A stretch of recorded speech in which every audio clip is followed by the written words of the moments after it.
बहुत बहुत स्वागत है दोस्तों आप सभी का आज की इस वीडियो में।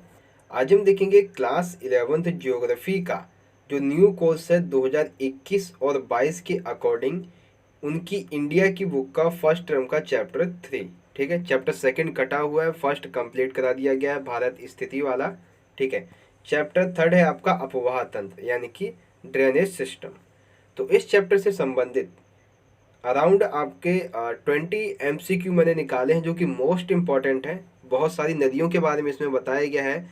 ठीक है, बहुत सारे पठारों के बारे में इसमें बताया गया है। जो मोस्ट इम्पॉर्टेंट है वही हम कवर अप करेंगे आज की इस वीडियो में। ठीक है, तो चलिए स्टार्ट करते हैं। दोस्तों वीडियो स्टार्ट करने से पहले हमारे Telegram group, Instagram account, Twitter handle और फेसबुक पेज का लिंक आपको वीडियो के डिस्क्रिप्शन बॉक्स में मिल जाएगा। आप वहाँ से जाके हमें ज़रूर फॉलो कर लीजिएगा। चलिए हम स्टार्ट करते हैं। सबसे पहला क्वेश्चन नंबर फर्स्ट। अब देखिए सबसे पहले फिलिंग ब्लैंक्स वाला।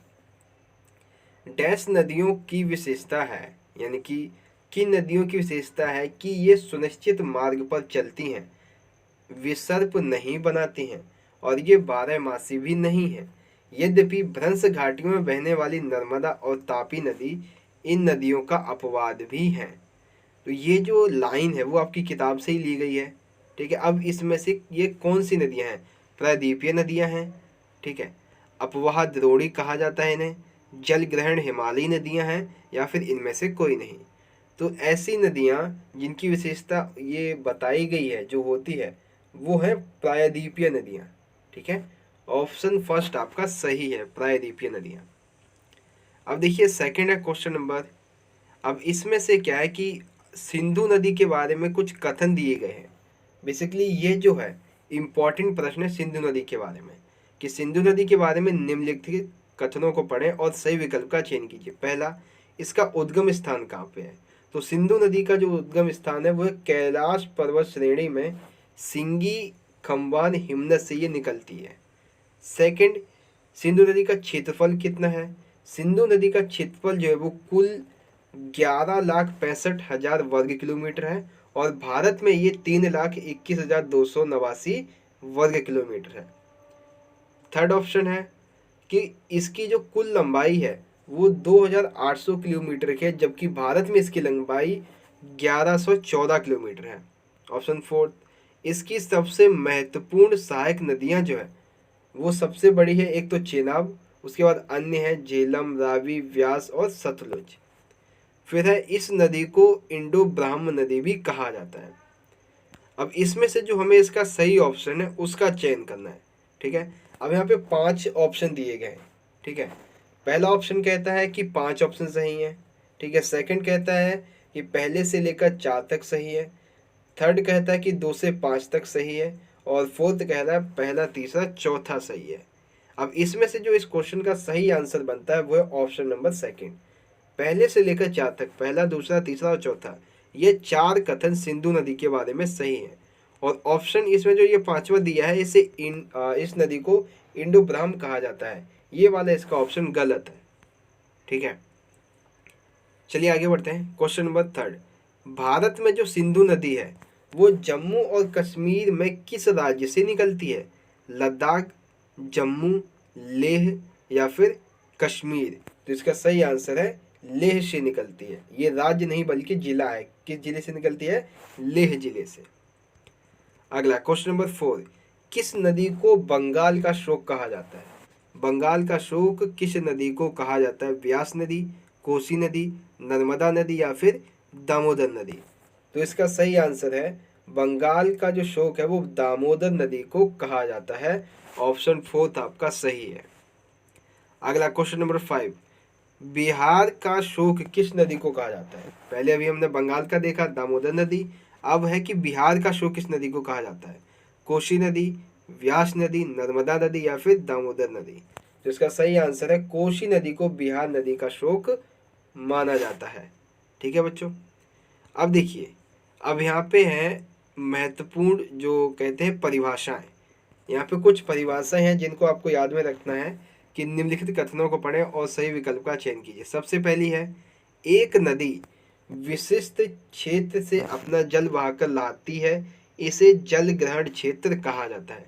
बिल्कुल सही है। दूसरा, एक नदी एवं उसकी सहायक नदियों के द्वारा अपवाहित जल को अपवाह द्रोणी कहा जाता है।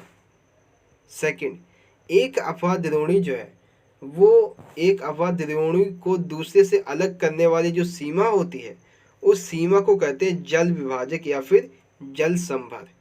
तीसरा, बड़ी नदियों में जल ग्रहण क्षेत्र को नदी द्रोणी कहा जाता है, जबकि छोटी छोटी जो नदियां नाले होते हैं इनके द्वारा अपवाहित क्षेत्र को जल संभर ही कहा जाता है। ठीक है, तो आपको बहुत सारी चीजें यहाँ पे एक ही साथ पता चली, वो कौन कौन सी हैं बता देता हूँ आपको एक साथ। देखिए, सबसे पहले तो आपको पता चला कि जल ग्रहण क्या होता है, फिर अपवाह द्रोणी किसे कहते हैं, फिर जल विभाजक या फिर जल संभर किसे कहते हैं। ठीक है, और उसकी एक अलग डेफिनेशन। तो ये तो हो गई उनकी डेफिनेशन यानी कि परिभाषाएं। अब हमें चुनना है इनमें से सही विकल्प। ठीक है, तो ये 4 विकल्प दिए हुए हैं, इसका जो सही आंसर होगा इस विकल्प का, ये चारों ही कथन सही हैं। तो ऑप्शन सेकंड जो है, पहला दूसरा तीसरा चौथा, चारों कथन इसके आपके सही हैं। ठीक है, चलिए आगे बढ़ते हैं। Question number 7। अब यहाँ पे देखिए, जैसे सिंधु नदी के बारे में हमने देखा उसी तरह से अब ये प्रश्न है गंगा नदी के बारे में। गंगा नदी के बारे में निम्नलिखित कथनों को पढ़ें और सही विकल्प का चयन कीजिए। सबसे पहला, गंगा नदी का उद्गम जो है वो उत्तराखंड राज्य के उत्तरकाशी जिले में गंगोत्री हिमनद से होता है। ठीक है, सही है। सेकंड, नामकरण, देवप्रयाग में जब भागीरथी अलकनंदा से मिलती है इसके बाद ही इस भागीरथी का नाम गंगा पड़ता है। तीसरा, इसकी जो कुल लंबाई है वो 2525 किलोमीटर है। उत्तराखंड में इसकी लंबाई 110 किलोमीटर है, उत्तर प्रदेश में 1450 किलोमीटर है और बिहार में 445 किलोमीटर है। ऑप्शन नंबर 4 है, महत्वपूर्ण इसकी सहायक नदी है, सबसे लंबी है चंबल। ठीक है, उसके बाद अन्य नदियां हैं महानंदा, घाघरा, कोसी, दामोदर नदी, रामगंगा, ठीक है, शारदा और यमुना नदी। तो ये तो गंगा नदी के बारे में 4 कथन हो गए। अब है इनमें से सही ऑप्शन चुनने की बारी। ठीक है, तो ऑप्शन दिए हुए हैं, इनमें से जो सही ऑप्शन होगा गंगा नदी के बारे में वो है ऑप्शन नंबर 3। पहला दूसरा तीसरा इसके सटीक उत्तर बनते हैं, सटीक इसके ऑप्शन सही हैं। अब जो ऑप्शन 4 है इसमें क्या गलत है, देखिए गलत इसमें सिर्फ एक वर्ड है। वो कौन सा वर्ड है कि सबसे लंबी इसकी जो सहायक नदी है, ठीक है, गंगा नदी की जो सबसे लंबी सहायक नदी है वो चंबल नहीं है बल्कि यमुना नदी है। तो हमने क्या किया है कि इसको यमुना नदी को कहाँ डाल दिया है, अन्य नदियों में। तो अगर ये जो यमुना नदी वर्ड है ये चंबल की जगह हो यानी कि सबसे लंबी नदी यमुना नदी है तो इसे कहा जा सकता है कि ये चारों कथन सही है। लेकिन यहाँ पे कहा गया कि सबसे लंबी चंबल नदी है, ये इसका गलत हो जाएगा फिर। ठीक है, तो आपको इस तरह से ये बातें भी आपको ध्यान में रखनी है। ठीक है, चलिए आगे बढ़ते हैं। क्वेश्चन नंबर 8 है, कावेरी नदी का उद्गम स्थान कहाँ पे है। जो कावेरी नदी है इसका उद्गम स्थान कहाँ पर है। ठीक है, त्र्यंबकेश्वर पठार में, कर्नाटक का कोगाडू में, उत्तराखंड में या फिर ब्रह्मगिरी की पहाड़ियों में। तो कावेरी नदी का उद्गम स्थान जो है वो ब्रह्मगिरी की पहाड़ियों में है। ठीक है, अगला क्वेश्चन नंबर 9, किस नदी तंत्र को दक्षिण गंगा के नाम से जाना जाता है। यानी कि ऐसी कौन सी नदी तंत्र है जिसे दक्षिण गंगा के नाम से जाना जाता है। गोदावरी नदी, कावेरी नदी, महानदी या फिर यमुना नदी। तो इसका सही आंसर है गोदावरी नदी तंत्र को दक्षिण गंगा के नाम से जाना जाता है। अगला क्वेश्चन नंबर 10, गोदावरी नदी का उद्गम स्थान कहाँ पर है। गोदावरी नदी कहाँ से निकलती है। छत्तीसगढ़ के रायपुर जिले से, त्र्यंबकेश्वर पठार से, कर्नाटक के कोगड़ू जिले से। तो गोदावरी का जो उद्गम स्थान है वो है त्र्यंबकेश्वर पठार से। ठीक है, गोदावरी कहाँ से निकलती है, त्र्यंबकेश्वर पठार से। ऑप्शन सेकंड इसका सही है। ठीक है, तो आइयो बच्चों, अभी तक के जो 10 प्रश्न मैंने आपको समझाए हैं ये आपको अच्छे से दिमाग में क्लियरली समझ में आ गए होंगे। ठीक है, चलिए बढ़ते हैं अगले प्रश्नों की तरफ। अब देखिए, जिस तरह से हमने सिंधु नदी, गंगा नदी, इसके बारे में कथन जो महत्वपूर्ण कथन थे उनको पढ़ा था। अब हम पढ़ेंगे ब्रह्मपुत्र नदी के बारे में। ठीक है, ब्रह्मपुत्र नदी के बारे में पहला कथन, इसका उद्गम जो है वो कैलाश पर्वत श्रेणी में मानसरोवर झील के निकट चेया युंगडुंग हिमनद से होता है। ठीक है। दूसरा, तिब्बत में इसे सांगपो यानी कि शोधक अथवा बांग्लादेश में इसे जमुना कहा जाता है। दूसरा, ब्रह्मपुत्र नदी की कुल लंबाई 3848 किलोमीटर है। दूसरा, यह नदी पद्मा के साथ मिलकर यानी कि ब्रह्मपुत्र नदी पद्मा नदी के साथ मिलकर अरब सागर में गिरती है।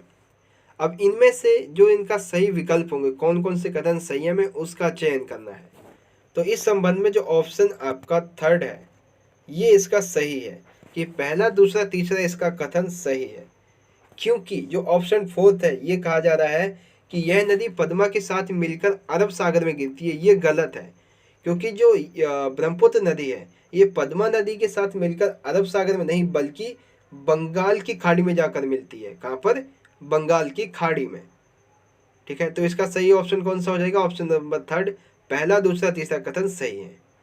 ठीक है बच्चों, आई होप आपको समझ में आ गया होगा। अगला देखिए क्वेश्चन नंबर 12 है, दक्षिण भारत की एकमात्र सदा नीरा नदी कौन सी है?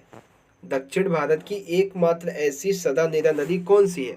गंगा, यमुना, कृष्णा या फिर कावेरी? तो दक्षिण भारत की एकमात्र सदा नीरा नदी का नाम है कावेरी। ठीक है, ऑप्शन फोर्थ आपका सही है। अगला क्वेश्चन नंबर 13 है, नर्मदा नदी का उद्गम स्थान कहाँ पर है? जो नर्मदा नदी है इसका उद्गम स्थान कहाँ पे है? अमरकंटक पठार पर, ब्रह्मगिरी पहाड़ियों में, त्र्यंबकेश्वर पठार या फिर कर्नाटक में? तो नर्मदा नदी का जो उद्गम स्थान है वो है अमरकंटक पठार। ऑप्शन फर्स्ट आपका ठीक है। अगला देखिए क्वेश्चन नंबर 14 है, इसमें दो प्रश्न आपके एक साथ कंप्लीट होंगे कि केरल की सबसे बड़ी नदी का क्या नाम है और उसका उद्गम स्थान क्या है। ठीक है, तो केरल की सबसे बड़ी नदी का नाम है भरतपुजा। ठीक है, केरल की सबसे बड़ी नदी का नाम है भरतपुजा और इसका उद्गम स्थान है अन्नामलाई हिल्स, यानी कि अन्नामलाई पहाड़ियों से भरतपुजा नदी निकलती है जो कि केरल की सबसे बड़ी नदी है। ठीक है, ऑप्शन सेकंड आपका यहाँ पर सही है। मैं आपका ज़्यादा टाइम वेस्ट नहीं करूँगा इसलिए सीधा आंसर आपको बता रहा हूँ। क्वेश्चन नंबर 15, जल विसर्जन नदी में समय अनुसार जल प्रवाह के आयतन का एक माप होता है, इसे किस में मापा जा सकता है? पहला, क्यूसेक्स में या फिर क्यूमैक्स में। दूसरा, क्यूबिक फुट प्रति सेकंड या फिर क्यूबिक मीटर प्रति सेकंड। थर्ड है ए और बी दोनों या फिर इनमें से कोई नहीं। तो इसका जो सही आंसर है वो है ऑप्शन नंबर थर्ड, दूसरा, पहला, दूसरा दोनों। यानी कि इसका जो माप होता है वो क्यूसेक्स या फिर क्यूमैक्स है। ठीक है, तो क्यूसेक को मापते हैं क्यूबिक फुट प्रति सेकंड में और क्यूमैक्स को मापते हैं क्यूबिक मीटर प्रति सेकंड में। तो ऑप्शन इसका थर्ड सही है। अगला क्वेश्चन नंबर 16, फरक्का नदी का औसत अधिकतम तथा न्यूनतम जल प्रवाह क्यूसेक्स में कितना है? यानी कि जो फरक्का नदी है इसका फरक्का नदी में गंगा नदी का जितना पानी जाता है उसका अधिकतम और न्यूनतम जल प्रवाह क्यूसेक्स में कितना है? ठीक है, अधिकतम 56, न्यूनतम 1800, अधिकतम 45, न्यूनतम 23। सॉरी, यहाँ पे देखिए क्या है कि ऑप्शन फर्स्ट है अधिकतम है 56,000 और न्यूनतम है 1800, अधिकतम है 45,000, ठीक है, और न्यूनतम है 2300, अधिकतम है 85,000, न्यूनतम है 9,300, अधिकतम है 55,000 और न्यूनतम है 1,300। तो फरक्का नदी में गंगा नदी का औसतम अधिकतम जो न्यूनतम जल प्रवाह है वो अधिकतम है 55,000 क्यूसेक्स और न्यूनतम है 1,300 क्यूसेक्स। ठीक है, आई होप आप समझ गए होंगे। अब इस वीडियो का सबसे आखिरी प्रश्न बचता है सतलुज नदी के बारे में। सतलुज नदी किस स्थान से निकलती है? ठीक है, राक्षस ताल से, हिमालय से, पीर पंजाल से या फिर इनमें से कोई नहीं। तो सतलुज नदी जो है वो राक्षस ताल से निकलती है। ठीक है, ऑप्शन फर्स्ट आपका सही है। इस तरह से बच्चों हमारा आज का ये लाइव सेशन, आज की ये वीडियो यहाँ पे ख़त्म होती है। और मैं आशा करता हूँ बच्चों आप सभी को अच्छे से समझ में आ गया होगा। अपवाह तंत्र से संबंधित जितने भी इंपॉर्टेंट MCQ थे, ड्रेनेज सिस्टम से संबंधित, ये आपको समझ में आ गए होंगे। बच्चों अगर आपको ये वीडियो अच्छी लगी हो तो लाइक करना, इस वीडियो को ज़्यादा से ज़्यादा अपने सभी क्लासमेट के साथ में ज़्यादा से ज़्यादा जरूर शेयर कर दीजिएगा। हम मिलेंगे अगली वीडियो में, तब तक के लिए आप पढ़ते रहिए, अपना ख्याल रखिए। धन्यवाद। जय हिंद, वंदे मातरम।